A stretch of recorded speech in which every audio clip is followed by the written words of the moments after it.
Abu Nawas melihat Baginda Raja termenung di atas singgasananya. Dikabarkan dia sedang dilanda masalah yang membuat tidak bisa tidur.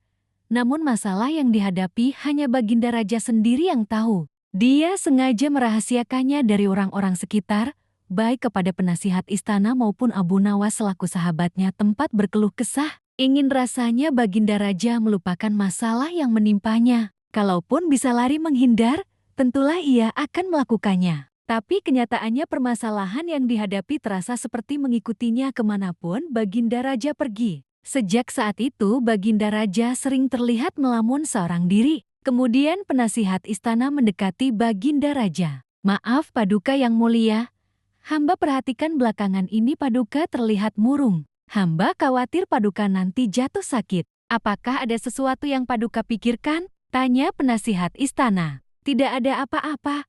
Aku baik-baik saja. Kau urusi saja pekerjaanmu," jawab Baginda Raja dengan memalingkan wajahnya. Penasihat istana pun hanya terdiam. Ia merasakan gelagat bahwa Baginda Raja sedang dilanda masalah besar. Dikarenakan Baginda Raja tidak mau berterus terang, penasihat istana tidak berani membujuknya untuk menceritakan masalah yang dihadapi. Makin hari sikap Baginda Raja makin tertutup, bahkan kini enggan menerima tamu. Hal ini membuat para pejabat istana menjadi sangat khawatir. Apa yang harus kita lakukan? Makin hari Baginda Raja terlihat mengkhawatirkan. Ini sangat buruk untuk kondisinya. "Jangan sampai Baginda Raja jatuh sakit," kata salah seorang menteri. "Aku juga cemas melihat sikap Baginda Raja belakangan ini. Aku sudah coba membujuknya supaya mau menceritakan masalah yang dialami, tapi ia malah memalingkan wajah." Baginda Raja memilih menutup diri, beber penasehat istana. "Saya ada saran.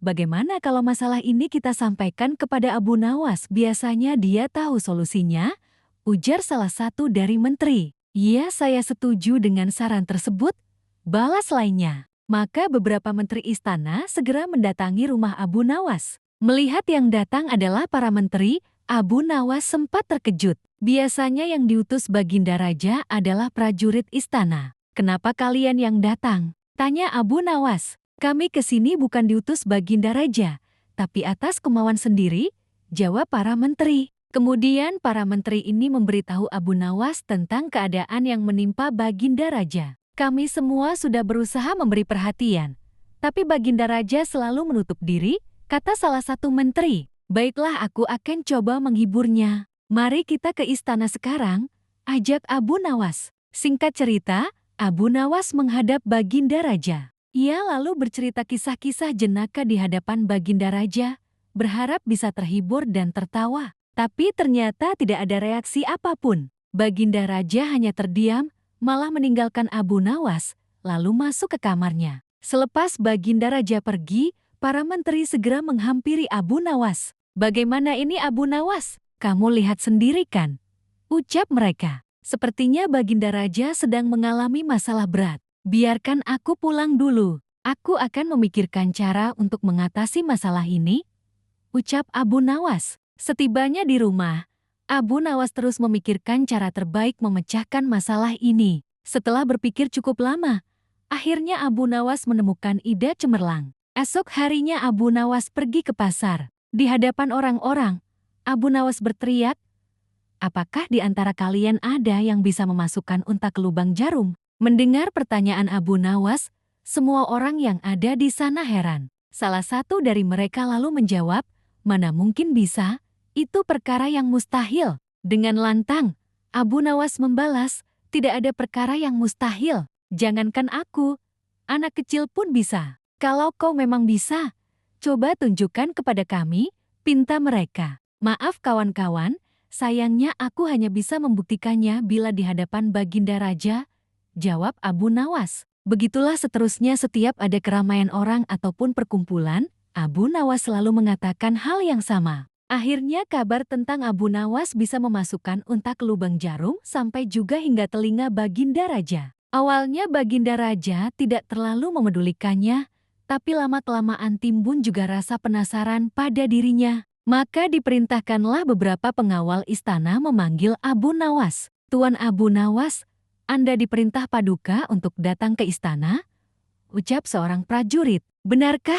Tanya Abu Nawas memastikan. Benar Tuan Abu Nawas, jawab dia. Rencanaku akhirnya berhasil, pikir Abu Nawas. Oh iya, bagaimana kondisi Baginda Raja sekarang? Tanya Abu Nawas lagi. Baginda masih sering mengurung diri dan sering tampak termenung, jawab salah satu prajurit. Baiklah, aku akan ke sana sekarang, balas Abu Nawas. Tidak lama kemudian Abu Nawas sampai di istana menghadap Baginda Raja. Wahai Abu Nawas, aku dengar kau bisa memasukkan seekor unta ke lubang jarum. Kau bersedia membuktikannya bila di hadapanku. Benarkah itu? Tanya Baginda Raja. Benar Paduka yang mulia, jawab Abu Nawas. Bagaimana mungkin? Aku rasa itu perkara yang mustahil, balas Baginda Raja. Di dunia ini tidak ada yang mustahil Paduka, ujar Abu Nawas. Baiklah, sekarang coba kau buktikan.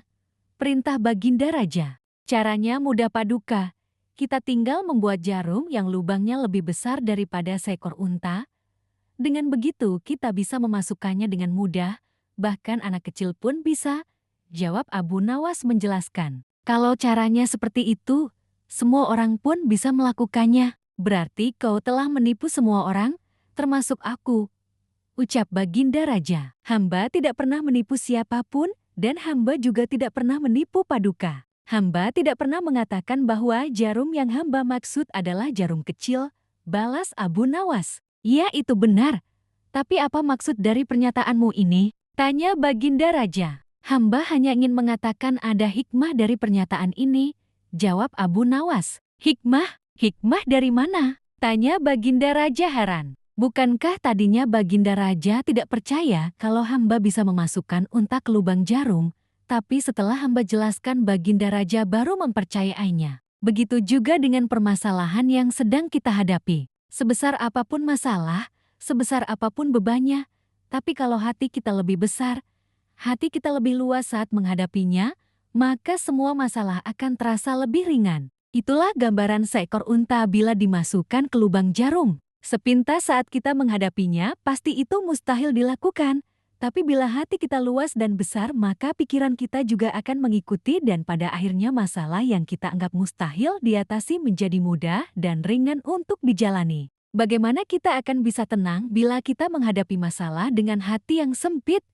Tutur Abu Nawas. Seketika Baginda Raja terdiam, ia terus merenungi ucapan Abu Nawas. Suasana pun mendadak menjadi hening. Tidak berapa lama Baginda Raja pun berkata, "Terima kasih Abu Nawas, kau telah menyadarkanku. Selama ini aku memang sedang dilanda masalah dan hatiku sempit menghadapinya sehingga pikiranku juga ikut menjadi buntu," ujar Baginda Raja. Sejak kejadian itu, kini Baginda Raja mulai terlihat ceria. Ia tidak lagi terlihat murung seperti hari-hari sebelumnya. Permasalahan bukanlah hal untuk dilamunkan, melainkan dihadapi dengan hati yang besar. Maka akan tercipta solusi dari sebuah pemikiran yang jernih. Wallahu a'lam bishawab.